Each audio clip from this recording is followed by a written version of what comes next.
Well, an event today at Fort Hood is meant to keep hundreds of Texas military families from going hungry. Vice Admiral William French, CEO of the Armed Services YMCA, is joining us this morning. He's leading to today's event, and he's going to join us now to talk more about that. Thank you so much for talking with us, taking some time out of your morning to help explain this issue. First thing I want to point out, I know a lot of our viewers might hear this and think, I don't really consider military families to be a part of the working poor. Can you start by explaining this problem and how the pandemic might cater into that? Hey, Hannah, thank you very much for having me. It's great to be here this morning. We're here really with the Salvation Army and the leadership of the post at Fort Hood to give out some food to young military families, soldiers and their families just before the spring break. And I think we all know that the pandemic has had an impact on all the families. And I think every family across the country really is to the point where you have to have two incomes in order to make ends meet. And what's really happened in many families is if you look at the spouse employment statistics, before the pandemic, spouses of military folks were unemployed at about 6 times the average across the country.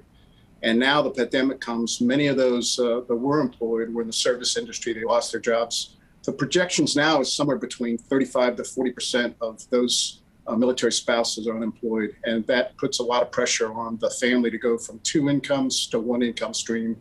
And we've seen that the last year responding to in events like this. Across the bases that we serve, we distributed about 2 million pounds of food in 2020 to about 40,000 military families. Now, when you talk to the families in this position, either they're recently unemployed or like you mentioned, go to that single income household that really makes it difficult to get food and just those basic necessities that we all sometimes take for granted. What's this pandemic been like for them and really what are they experiencing in their homes? That's a great question. I think if you look at the military family, they've got a different set of challenges than I think most of their contemporaries that are civilians. First of all, they don't live, in most cases, live anywhere near family members who can help them out. Secondly, one of the members, the one in the military, deploys for anywhere from 6 months and sometimes as long as 9, 10, 11 months. In fact, there was a strike group that came back, a Navy strike group that just came back after 11 months at sea.